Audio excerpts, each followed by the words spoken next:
الحمد لله رب العالمين والصلاة والسلام على أشرف الأنبياء والمرسلين وعلى آله وصحبه ومن تبعهم بإحسان إلى يوم الدين أما بعد. محترم حضرات و خواتین، دلوں کے اعمال کی اس گفتگو میں ہم سن رہے ہیں کہ اخلاص سے مجھے اور آپ کو دنیا میں بھی فائدہ ملتا ہے اور آخرت میں بھی فائدہ ملتا ہے. اور پھر دنیا کے جو فوائد ہیں ان فوائد کی گفتگو میں ہم نے کل کے درس میں آخری بات جو سنی تھی وہ یہ کہ ساری بھلائیاں اس بات میں اللہ تعالیٰ نے جمع کر کے رکھ دی ہیں کہ آدمی کی نیت اچھا ہو، نیت اچھی ہو. جیسے کہا رأیت الخیر کلہ انما یجمعہ حسن النیہ. آدمی جو بھی نیک کام کرتا ہے بہت اچھا ہے، ساری بھلائیاں سارے نیک کام اچھے ہیں، لیکن ان سارے نیک کاموں کو اگر کوئی چیز جمع کرتی ہے تو اس کی اچھی نیت. حضرات و خواتین، آج کے اس درس میں ہم بات کرتے ہیں کہ مخلص آدمی عمل پر جمع رہتا ہے، لگا رہتا ہے، استمرار کے ساتھ، تسلسل کے ساتھ کنٹینیوس وہ کام کرتا رہتا ہے. کسی چیز کے رکنے کی وجہ سے اس کا کام نہیں رکتا.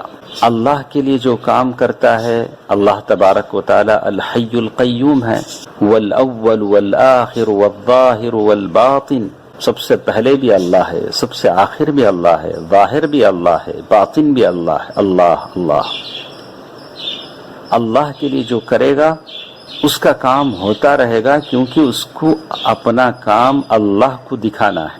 لیکن جو کوئی کسی سے توجہ حاصل کرنے کے لیے، کسی کی محبت حاصل کرنے کے لیے، کسی کی نظر میں محبوب بننے کے لیے، کسی سے دولت بٹورنے کے لیے اگر کوئی کام کرتا ہے تو ادھر توجہ رک جاتی ہے، ادھر کام رک جاتا ہے.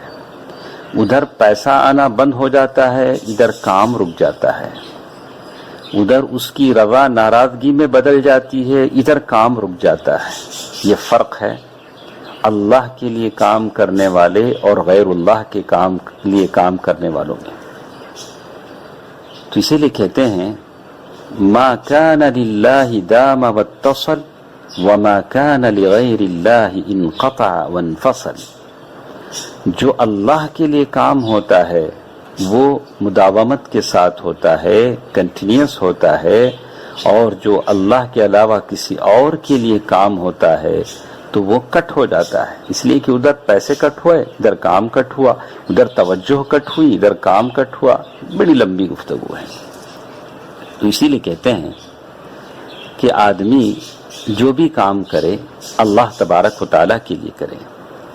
اللہ کے رسول صلی اللہ علیہ وسلم نے فرمایا کہ جو لوگ دنیا کے لیے کام کرتے ہیں ان کی حیثیت اس حدیث میں بتائی گئی کہ غور فرمائیے ان کی کیا حیثیت ہے.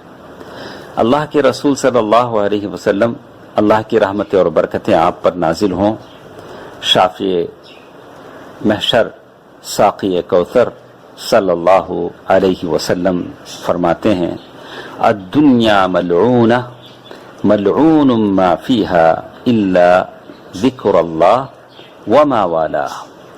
اللہ کے رسول صلی اللہ علیہ وسلم کی حدیث جس میں نبی کریم صلی اللہ علیہ وسلم فرماتے ہیں، ابو ہریرہ رضی اللہ تعالیٰ عنہ سے یہ حدیث مروی ہے، اس میں وہ کہتے ہیں کہ میں نے اللہ کے نبی صلی اللہ علیہ وسلم کو یہ کہتے ہوئے سنا الدنیا ملعونۃ ملعون ما فیہا. دنیا ملعون ہے یعنی جس کی مذمت کی گئی ہے، اور جو کچھ دنیا میں ہے وہ بھی قابل مذمت ہے، ملعون ہے. مگر چند چیزیں دنیا میں ہیں جو قابل مذمت نہیں ہیں. وہ چیزیں کیا ہیں؟ اللہ کی یاد میں، اور جن کو اللہ تبارک و تعالی پسند کرتا ہے، اور عالم اور علم سیکھنے والے. سمعت رسول اللہ صلی اللہ علیہ وسلم وهو يقول الدنیا ملعونۃ ملعون ما فیها الا ذکر اللہ وما والا او عالما او متعلما.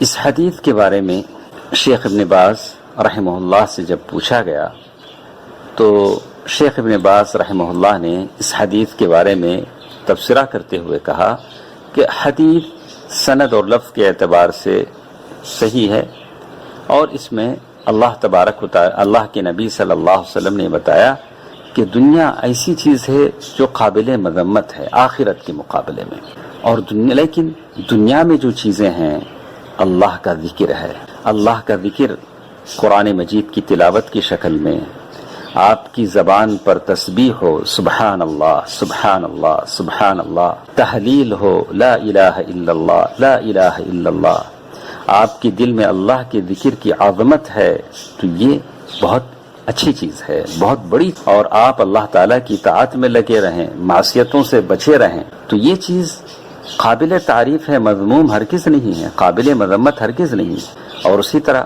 وہ سارے مومن مرد اور سارے مومن عورتیں جن سے آپ محبت کرتے ہیں کہ وہ اللہ تبارک و تعالیٰ کا ذکر کرنے والے ہیں، اور اسی طرح وہ لوگ جو آپ کو اللہ سے کیسے قریب ہونا سکھاتے ہیں وہ علماء ہیں، وہ خاص مومنوں میں سے ہیں، ان علماء سے محبت کیجیے اور ان سے اپنے آپ کو جوڑیے تاکہ اللہ تبارک و تعالیٰ کے قریب وہ آپ کو کر سکیں، شریعت کا صحیح علم آپ کو دے سکیں۔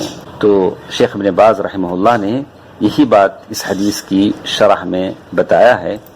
تو یہ باتیں ہم کو بتاتی ہیں کہ آدمی اللہ تبارک و تعالیٰ کے لیے کرتا ہے تو اس کا عمل چلتا رہتا ہے، لیکن کسی اور کے لیے کرتا ہے تو اس کا عمل رک جاتا ہے۔